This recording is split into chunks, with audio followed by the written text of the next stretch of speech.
Welcome to Kutch Time. Today is December 2nd, 2025, and the number 7 Michigan State Spartans just beat the Iowa Hawkeyes 71-52.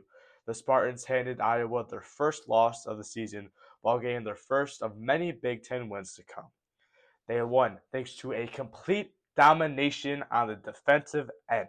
They held the Hawkeyes to only 21 points in the first half. The Hawkeyes almost had less points than there are minutes in the entire half. There was obviously great things tonight from the players. Jeremy Fears, 14.6 assists, and almost all of his points came exclusively from the free throw line because that's just how the floor general works.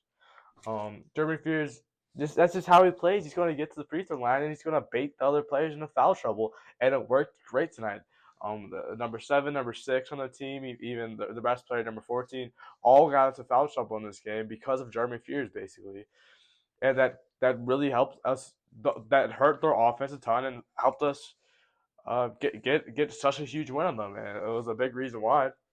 And he makes all 10 of his free throws. I mean, he's a good free throw shooter, but making 10 is no easy task for anyone. Even the great free throw shooters, 10 is a lot.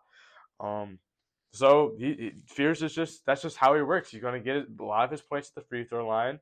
His shots come a little bit. I mean, it didn't really take too many jumpers. I only think he was 2 for 6 total today and missed both his three attempts. But overall, in the past few games, he has been a lot better from shooting at the 3-point line, which is a huge step up and the next step in his game because he's great playmaking, he's great defensively, and offensively. Most of his game is foul baiting, and he's a very good foul baiter when he wants to.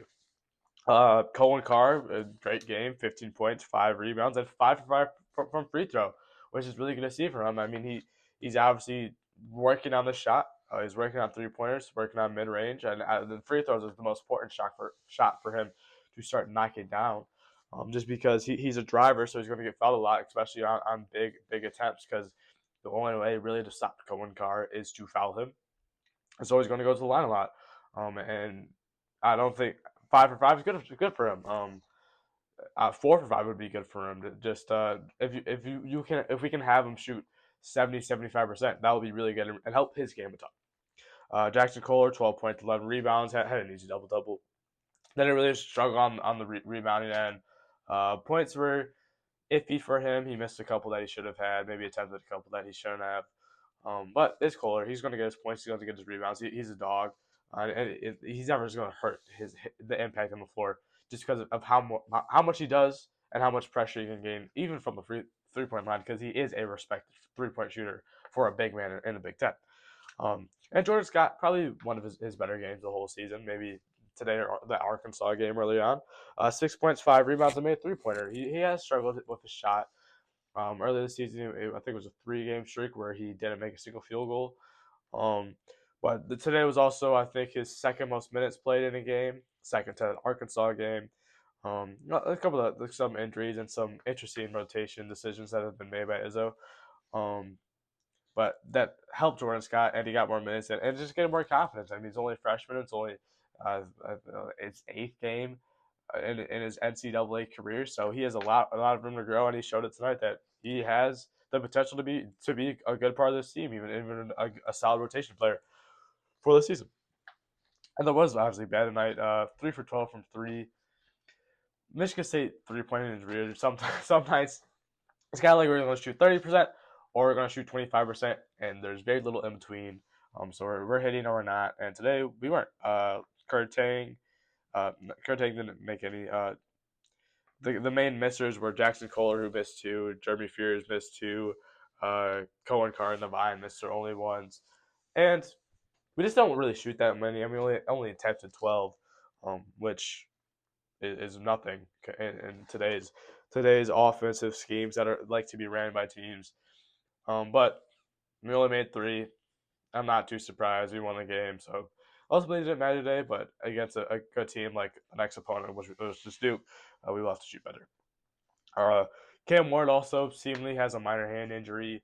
He warmed up tonight and seemed like he was more like a healthy scratch than he was a full out, because he wasn't listed out going to the game. And before the game, Izzo had said that he can play if needed. He wasn't needed tonight, so there's no need to risk further injuring his hand So he's Saturday night. He will probably be back for Duke against Saturday because that is a big game and he's a big player. His offense will probably struggle, but his finishing should be fine. Now, uh, uh, Trey Fort was benched today, which is something I've kind of been wanting to happen for a little bit. Kurting got the start again for first time since Colgate, which was the first game of the season, so it's been a little bit. And a lot of it's just because Trey Ford just hasn't been hitting his shot. He came in and was expected to be a big 3-point shooter, a big shot maker, and he just hasn't been. Kurting is a young player, so he has more leeway in that. And Kurting's better defensively and probably a better playmaker. So he got benched. Trey Ford. It looks like Trey Ford lost his confidence as well, which is probably the worst of it. You saw what you get benched. You still got to score. You still score. He played 13 minutes tonight, and he didn't attempt a single shot. Um, he Trey Ford has struggled with his shot decision making, and I'm sure Izzo has yelled at him many times for it. Because he had a record of shooting at bad shots. He's been pulling up from the mid range from the 3-pointer that just aren't attempted early in the shot clock. And today he didn't do any of that because he didn't shoot at all. He had 13 minutes to try one, and usually he in 13 minutes will probably attempt 5, at least. And he didn't have any today, so we'll be interesting to see what his role is. He obviously is not going to get the start Saturday against Duke because Kurting played better than him, and Trey Ford seemingly didn't want to shoot today.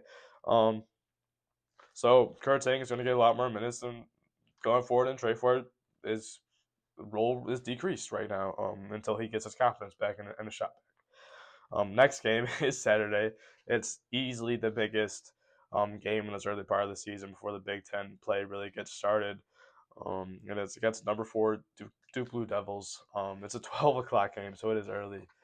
But it's at the Breslin, which is very good for State because they'll need every help they can to win this game. And the student section will obviously have a hand in the game, like they do every game. But hopefully, Michigan State Spartans can win. It will be hopefully a close matchup, a very good matchup. Duke's offense is crazy, but MSU's defense is crazy. So probably a low scoring affair, like it always is in college basketball and the Michigan State game. But hopefully, Michigan State can grind out the win like they have all year long. Thank you.